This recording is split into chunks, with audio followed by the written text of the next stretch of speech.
మనం ఎప్పుడెప్పుడని ఎదురు చూస్తున్న ఐపీఎల్ అయితే స్టార్ట్ కాబోతుంది భయ్య ఇవాళ. మరి ఇవాళ మ్యాచ్ ఏముంది తెలుసా? కేకేఆర్ వర్సెస్ ఆర్సీబీ 7:30కి అయితే మ్యాచ్ అయితే జరగబోతుంది. కాబట్టి మరి ఏ టీం కి విన్నింగ్ ఛాన్స్ ఎక్కువ ఉందో దాని గురించి మనం ఈ వీడియోలో మాట్లాడదాం. అండ్ మరి ఇంకెందుకు ఆలస్యం, లెట్స్ గో.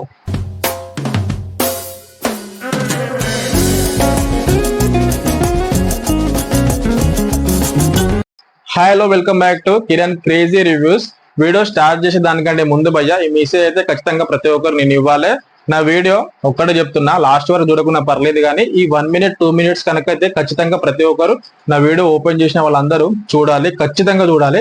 సరే, ఆ మెసేజ్ ఏంటంటే ఐపీఎల్ స్టార్ట్ అయింది కదా అని చెప్పేసి చాలా మంది బెట్టింగ్ వేసేసి పైసలు సంపాదించేసి రిచ్ అయిపోదాం అనుకునే వాళ్ళు కొన్ని కోట్ల మంది ఉన్నారు. కానీ అది మీ ఊహ మాత్రమే మిత్రమా. మన కష్టమే మనల్ని పైకి తీసుకొస్తుంది తప్ప ఇలాంటి జూదాలు ఏవి మనల్ని పైకి తీసుకురావు.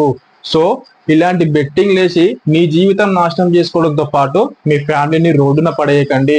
చిట్ట చివరిగా లాస్ట్ ఒకటే చెప్తున్నా, బెట్టింగ్లు అయితే ఆడకండి భయ్య, దయచేసి బెట్టింగ్ జోలికి అస్సలు వెళ్ళకండి. అండ్ మనం వీడియో స్టార్ట్ చేద్దాం. ఇంకా ఫస్ట్ కేకేఆర్ వర్సెస్ ఆర్సీబీ. మరి పిచ్ రిపోర్ట్ ఏంది, ప్లేయింగ్ 11 ఏంది, కేకేఆర్ ప్లేయింగ్ 11 ఏంది, అండ్ ఆర్సీబీ ప్లేయింగ్ 11 ఏంది, అండ్ మళ్ళీ విన్నింగ్ ఛాన్స్ ఎవరికి ఎక్కువ ఉందో దాని గురించి మనం మాట్లాడదాం. అండ్ వీడియో మిడిల్ లో అండ్ ఇంకోటి కూడా మాట్లాడదాం, ఎందుకంటే 2025 ఐపీఎల్ లో కొన్ని కొత్త రూల్స్ అయితే వచ్చినాయి, దాని గురించి కూడా మాట్లాడదాం.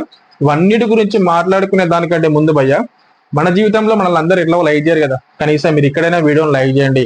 అండ్ మీరు యూట్యూబ్ ఓపెన్ చేయగానే నా వీడియో కనుక మీకు రావాలి అనుకుంటే కింద ఉన్న సబ్స్క్రైబ్ బటన్ ని సబ్స్క్రైబ్ చేసుకొని పెట్టుకోండి. అండ్ అట్లాగే బెల్ ఐకాన్ కూడా క్లిక్ చేసుకొని పెట్టుకోండి. నేను వీడియో చేయగానే మీ దాకా వస్తుంది, మీకు నోటిఫికేషన్ వస్తుంది, వెంటనే మీరు వీడియో చూస్తారు కాబట్టి. అండ్ మీరు మీ ఊర్లో కనుక షేర్ అయితే ఈ వీడియోని షేర్ చేయండి. అండ్ మరి ఇంకెందుకు ఆలస్యం, వీడియో అయితే స్టార్ట్ చేద్దాం. First RCB versus KKR pitch report గురించి మనం మాట్లాడదాం.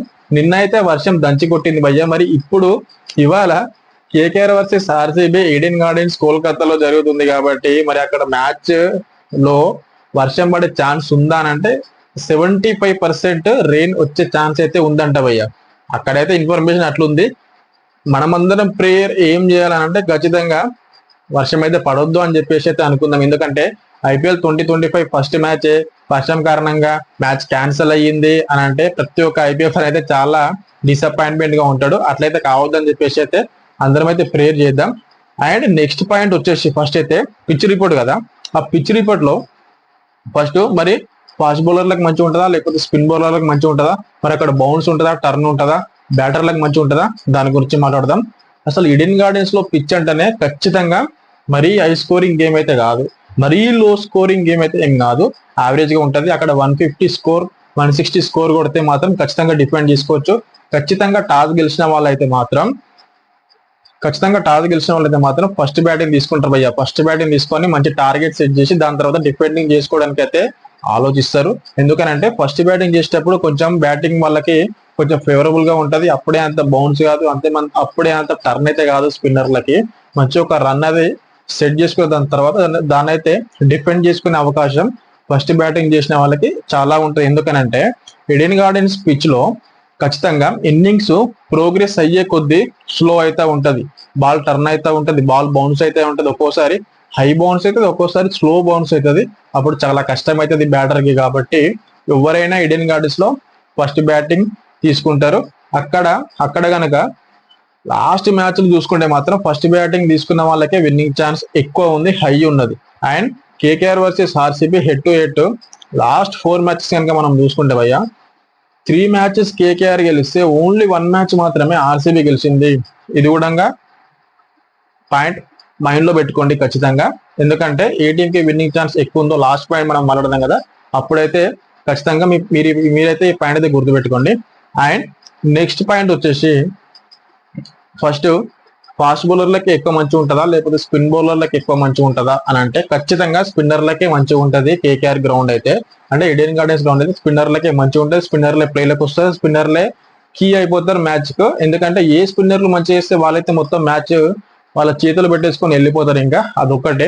అండ్ నెక్స్ట్ పాయింట్ వచ్చేసి కేకేఆర్ ప్లేయింగ్ 11 ఏంది అండ్ ఆర్సీబీ ప్లేయింగ్ 11 ఏంది, దీని గురించి మనం మాట్లాడే దానికంటే ముందు భయ్య, అసలు ఐపీఎల్ 2025 కొత్త రూల్స్ ఏందనంటే ఫస్ట్ బాల్ కి అయితే మనం సెల్11 పెట్టుకోవచ్చు. సెల్11 అంటే ఏంది భయ్య, లాలాజలం అనొచ్చు అండ్ ఉమ్మి కూడా అనొచ్చు. బాల్ అయితే తడి చేసుకోవచ్చు అనే రూల్ అయితే మన ఓల్డ్ రూలే, అది కొత్త రూల్ అయితే ఏం కాదు, ఓల్డ్ రూలే. కానీ దాన్ని బ్యాన్ చేసారు, దాని తర్వాత మళ్ళీ దాన్ని లిఫ్ట్ చేసి ఇప్పుడైతే కొత్త రూల్ అయితే తీసుకొచ్చారు. బాల్ అయితే మనం తడి వేసుకోవచ్చు. కానీ అది అంత పెద్ద ఏం పరకైతే ఏం పడదని చెప్పేసి నాకైతే అనిపిస్తుంది. మరి మీకేమనిపిస్తుంది కింద కామెంట్ అయితే చేయండి. కానీ నెక్స్ట్ పాయింట్ చెప్తున్నా చూడు, ఇది చాలా పరకు పడుతుంది. ఎందుకనంటే ఇన్నింగ్స్ లో రెండు కొత్త బాల్స్ అయితే యూజ్ చేయొచ్చు అంటే ఫస్ట్ 10 ఓవర్లకి కొత్త బాల్, నెక్స్ట్ 10 ఓవర్లకి ఇంకో కొత్త బాల్ అని అంటే ఒకసారి చూడండి. ఇక్కడ డ్యూ ఫ్యాక్టర్ అనేది ఎక్కువ ఇంపార్టెంట్ రోల్ చాలా ప్లే చేస్తుంది మనకు ఇప్పటివరకు సీజన్ లో అన్నిట్లలో. కానీ ఎప్పుడైతే కొత్త బాల్ తీస్తారో ఖచ్చితంగా డ్యూ వచ్చినా పెద్ద ఫరకేం పడదు. కాబట్టి ప్రతి ఒక్క ప్లేయర్ కూడా డ్యూ వస్తుంది అని చెప్పి స్టేజింగ్ తీసుకుంటారు కదా, వాళ్ళకి పెద్ద డిఫికల్టీ ఏమి ఉండదు. అంటే బౌలింగ్ వాళ్ళకి డిఫికల్టీ ఏమి ఉండదు, అంత ఈజీగా రన్స్ అయితే రావు న్యూ బాల్ తో నెక్స్ట్ అయిపోడు. ఎందుకంటే ఎగ్జాంపుల్ చెప్తూ చూడండి, లాస్ట్ సీజన్ లో ఎలిమినేటర్ లో ఆర్సీబీ వర్సెస్ సిఎస్కే మ్యాచ్ జరిగినప్పుడు ధోని 6లు కొట్టిన చూసినావా, అప్పుడు ఆర్సీబీ ఓడిపోతుంది సిఎస్కే గెలుస్తుంది అని చెప్పేసి అనుకున్నాము. ధోని ఒక 6 కొట్టిన చూడు, అవుట్ ఆఫ్ ది గ్రౌండ్ కొట్టినప్పుడు కొత్త బాల్ తీసుకొచ్చినప్పుడు దాని తర్వాత రెండో బాల్ కే ధోని అయితే అవుట్ అయిపోయింది. చూడండి, బాల్ అనేది అంత ఇంపాక్ట్ చేస్తుంది కొత్త బాల్. సెకండ్ ఇన్నింగ్స్ లో 10 ఓవర్ తర్వాత అంత ఇంపాక్ట్ చేస్తుంది కాబట్టి చాలా డిఫికల్టీ అయితే ఉంటది, అంత ఈజీగా అయితే రన్స్ రావు భయ్య. అండ్ నెక్స్ట్ పాయింట్ వచ్చేసి ఫస్ట్ మ్యాచ్ లో ముంబై నుంచి ఫస్ట్ మ్యాచ్ హార్దిక్ పాండ్యా అయితే ఆడట్లేడు. ఎందుకంటే లాస్ట్ సీజన్ లో స్లో ఓవర్ రన్ రేట్ ఉండడం కారణంగా అయితే ఆడట్లేడు. కాబట్టి ఆ రూల్ అయితే కెప్టెన్స్ కి అయితే తీసేసారు భయ్య. నెక్స్ట్ సీజన్ నుంచి కెప్టెన్స్ కి అయితే ఆ రూల్ అయితే లేదు, వేరే వాళ్ళకు ఉంటది కానీ కెప్టెన్స్ కి అయితే లేదు. ఇదైతే రూల్స్ భయ్య. ఈ రూల్స్ గురించి మీకేమనిపిస్తుందో కింద కామెంట్ అయితే చేయండి. అండ్ నెక్స్ట్ పాయింట్ గురించి మనం మాట్లాడదాం. ఆర్సీబీ ప్లేయింగ్ 11 ఏంది, కేకేఆర్ ప్లేయింగ్ 11 ఏంది, దాని గురించి మాట్లాడదాం. First RCB playing 11: Virat Kohli, Philip Salt, Devdutt Padikkal, Rajat Patidar and Jitesh Sharma, Liam Livingstone, Tim David, Krunal Pandya, Bhuvneshwar Kumar, Josh Hazlewood and Dayal place లో మేబీ సుయాష్ శర్మని తీసుకొస్తారు. ఎందుకంటే అక్కడ స్పిన్ బౌలర్లకి మంచిగా ఉంటది కాబట్టి. అండ్ ఇంపాక్ట్ ప్లేయర్ లో ఎవరిని తీసుకొస్తారంటే Swapnil Singh or Jacob ని తీసుకొస్తారు. Swapnil Singh allrounder, Jacob allrounder, వీళ్ళిద్దరు స్పిన్నింగ్ చేస్తారు అండ్ బ్యాటింగ్ కూడా చేస్తారు కాబట్టి. అండ్ వీళ్ళైతే ప్లేయింగ్ 11 ఆర్సీబీ భయ్య. నేను చెప్పేది క్లారిటీగా అర్థం చేసుకోండి, మంచిగా వినండి, అప్పుడే మీకు అర్థమవుతుంది, లేకపోతే అర్థం కాదు. అండ్ కేకేఆర్ ప్లేయింగ్ 11 కనుక చూసుకుంటే మనం సునీల్ నారాయణ ఉన్నాడు, క్వింటన్ డికాక్ ఉన్నాడు, అజింక్య రహానే ఉన్నాడు, రఘువంశ ఉన్నాడు, వెంకటేష్ అయ్యర్ ఉన్నాడు, రింకు సింగ్ ఉన్నాడు, ఆండ్రే రసల్ ఉన్నాడు, రమన్దీప్ సింగ్ ఉన్నాడు అండ్ హర్షిత్ రాణా ఉన్నాడు, ఆండ్రిస్ నోట్జే ఉన్నాడు అండ్ వరుణ్ చక్రవర్తి ఉన్నాడు. ఈ 11 అయితే ప్లేయింగ్ 11 కేకేఆర్ కి. ఒకటి అబ్జర్వ్ చేయండి. అండ్ ఆండ్రిస్ నోట్జే ప్లేస్ లో మోయిన్ ని తీసుకురావచ్చు. ఎందుకంటే అక్కడ గౌతమ్ గంభీర్ ఉన్నాడు, ఖచ్చితంగా స్పిన్ బౌలర్లను ఎక్కువ పెడతాడు. మనం last India versus England match జరిగినప్పుడు మనం చూసినాం కదా స్పిన్ బౌలర్ ఎంతమంది పెట్టినో, అండ్ ఇక్కడ అంతే మందిని పెడతాడు. ఎందుకంటే అక్కడ పిచ్ అయితే స్పిన్నర్లకు మంచిగా ఉంటది కాబట్టి ఖచ్చితంగా స్పిన్నర్లను ఎక్కువ పెడతాడు. మోయిన్ ని తీసుకొస్తాడు, మోయిన్ అలీ బ్యాటింగ్ చేస్తాడు, బౌలింగ్ చేస్తాడు. కాబట్టి ఒక్కసారి కేకేఆర్ ప్లేయింగ్ 11, ఆర్సీబీ ప్లేయింగ్ 11 మంచిగా అబ్జర్వ్ చేసుకోండి. ఇక్కడ 8th నెంబర్ వరకు బ్యాటింగ్ ఆర్డర్ ఉన్నది, ఇక్కడ 8th నెంబర్ వరకు బ్యాటింగ్ ఆర్డర్ ఉన్నది. అండ్ ఇక్కడ ఫాస్ట్ బౌలర్లు మనం చూసుకుంటే ఆర్సీబీ నుంచి జోస్ హేజిల్వుడ్ ఉన్నాడు, భువనేశ్వర్ కుమార్ ఉన్నాడు. ఒకవేళ దయాల్ అయితే మేబీ ఉండకుండొచ్చు ప్లేయింగ్ 11 లో, సుయాష్ శర్మ వస్తాడేమో నాకైతే అనిపిస్తుంది. వీళ్ళిద్దరు ఫాస్ట్ బౌలింగ్ జబర్దస్త్ చేస్తారు. అండ్ ఇంకోరు వేస్తారు టిమ్ డేవిడ్ కూడా ఫాస్ట్ బౌలింగ్ చేస్తారు. ఒకవేళ ఎక్స్ట్రా ఛాన్స్ కావాలి అనుకుంటే ఖచ్చితంగా టిమ్ డేవిడ్ వేస్తాడు, లేకపోతే వీళ్ళిద్దరు సరిపోతుంది. అండ్ ఇక్కడ నుంచి కేకేఆర్ నుంచి ఫాస్ట్ బౌలింగ్ కనుక మనం చూసుకుంటే భయ్య ఉన్నారు, హ్యాండ్రిస్ నోట్జే ఉన్నాడు అండ్ హర్షిత్ రాణా ఉన్నాడు. హర్షిత్ రాణా బౌలింగ్ అంత ఇంపాక్ట్ ఉంటది, కానీ ఒక్కోసారి అంత ఇంపాక్ట్ ఏమి ఉండదు, కొట్టొచ్చు కూడా. హ్యాండ్రిస్ నోట్జే బౌలింగ్ లో కూడా కొట్టొచ్చు, మరి అంత ఇంపాక్ట్ అయితే ఏముండదు. అండ్ ఇక్కడ స్పిన్నర్లు మనం కంపేర్ చేసుకుంటాం, ఆర్సీబీకి కేకేఆర్ స్పిన్నర్లు కంపేర్ చేసుకుంటే కేకేఆర్ లో మాత్రం మామూలుగా లేరు భయ్య. ఎందుకంటే మిస్టరీ స్పిన్నర్ ఏదైనా టీమ్ లో ఉన్నారు ఐపీఎల్ లో అంటే ఖచ్చితంగా కేకేఆర్ కే సునీల్ నారాయణ అండ్ వరుణ్ చక్రవర్తి జబర్దస్త్ మిస్టరీ స్పిన్నర్స్ జబర్దస్త్ ఇస్తారు. వాళ్ళిద్దరు మ్యాచ్ మొత్తం చక్కెర తిప్పినట్టు తిప్పి పడేస్తారు. ఎంత పెద్ద స్కోర్ కొట్టినా కానీ వీళ్ళిద్దరు మాత్రం ఖచ్చితంగా చాలా కీ ప్లేయర్స్ కేకేఆర్ కే. వీళ్ళు మాత్రం మ్యాచ్ ని చేతిలో పెట్టుకొని వెళ్ళిపోతారు, అలాంటి ప్లేయర్స్. అండ్ ఆర్సీబీ స్పిన్నర్లు కనుక మనం చూసుకుంటే కృణాల్ పాండ్యా ఉన్నాడు, లేమ్ లివింగ్స్టోన్ ఉన్నాడు అండ్ సుయాష్ శర్మ ఉన్నాడు తీసుకుంటే. అండ్ ఇంపాక్ట్ ప్లేయర్ లో తీసుకుంటే స్వప్నిల్ సింగ్ అండ్ జాకో బెతుల్ 4 స్పిన్నర్లు అయితే ఆర్సీబీకి ఉండబోతున్నారు. కాబట్టి ఇదైతే చాలా ప్లస్ పాయింట్ బై ఆర్సీబీకి. వాళ్ళకు ప్లస్ పాయింట్ స్పిన్నర్లు, వీళ్ళకు కూడా ప్లస్ పాయింట్. కాకపోతే స్పిన్నర్ల కంపారిజన్ మనం చూసుకుంటే మాత్రం కొంచెం కేకేఆర్ కు 10% ఎక్కువ ఉన్నది స్పిన్నర్లను కంపారిజన్ చేసుకుంటే. అండ్ ఫాస్ట్ బౌలింగ్ కంపారిజన్ చేసుకుంటే మాత్రం ఆర్సీబీకి ఒక 10% ఎక్కువ ఉన్నది. అండ్ బ్యాటింగ్ కంపారిజన్ చేసుకుంటే మాత్రం నాకైతే ఆర్సీబీకి కొంచెం ఎక్కువ అనిపిస్తుంది. ఎందుకనంటే ఆర్సీబీ వాళ్ళు ఫామ్ లో ఉన్నారు, కేకేఆర్ వాళ్ళు కూడా ఫామ్ లో ఉన్నారు, కానీ అందరు ఫామ్ లో లేరు. రింగు సింగ్, ఆండ్రే రసూల్ వీళ్ళిద్దరు మాత్రం జబర్దస్త్ ఆడతారు భయ్య, ఎందుకంటే వాళ్ళు కొంచెం ఫామ్ లో ఉన్నారు. అండ్ సునీల్ నారాయణ ఆడదే ఆడతాడు, లేకపోతే లేదు. కొడితే మాత్రం ఫస్ట్ 6 ఓవర్లు ఉంటే మాత్రం 60 కొట్టి వెళ్ళిపోతాడు.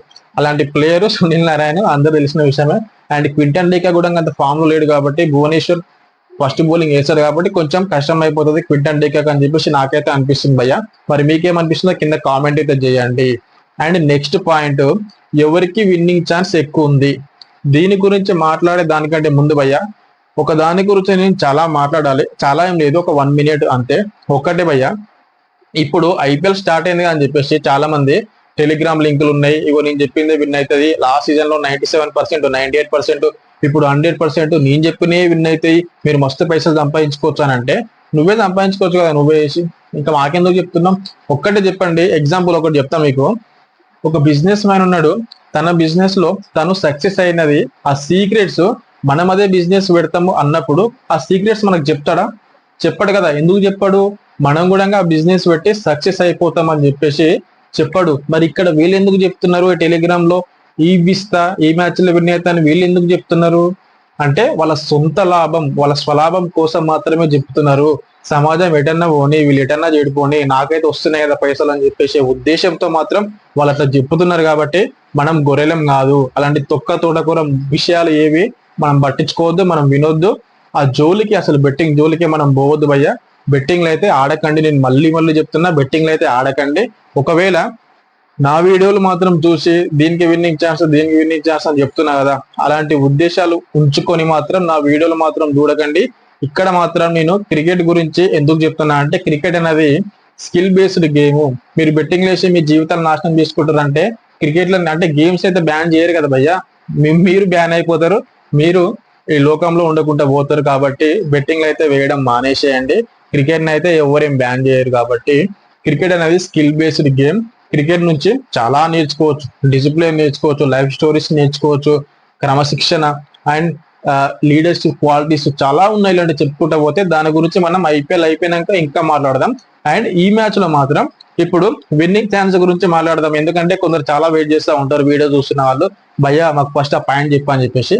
నాకైతే ఓవరాల్ గా కంపారిజన్ చేసుకుంటే మాత్రం ఎవరికి విన్నింగ్ ఛాన్స్ ఎక్కువ ఉంది అని అంటే batting order, bowling order and spin bowling order, fast bowling order, ఇవన్నీ కంపారిజన్ చేసుకుంటే మాత్రం నాకెందుకో ఆర్సీబీకి 60% విన్నింగ్ ఛాన్స్ ఉందని చెప్పేసి నాకైతే అనిపిస్తుంది. అండ్ కేకేఆర్ కి 40% అయితే విన్నింగ్ ఛాన్స్ ఉంది నాకైతే అనిపిస్తుంది భయ్య. ఓవరాల్ గా చూసుకుంటే ఆర్సీబీ 60%, కేకేఆర్ 40% విన్నింగ్ ఛాన్స్ అయితే ఆర్సీబీకి ఉందని చెప్పేసి నాకైతే అనిపిస్తుంది. మరి మీ ఒపీనియన్ ఏందో కింద కామెంట్ సెక్షన్ లో కామెంట్ అయితే చేయండి, ఎవరు గెలుస్తారో. అండ్ నెక్స్ట్ వీడియో మళ్ళీ మనం ఈ మ్యాచ్ అయిపోయినాక రివ్యూ అండ్ ప్రివ్యూలో మళ్ళీ మనం కలుద్దాం. అప్పటి వరకు థ్యాంక్ యూ ఫ్రెండ్స్.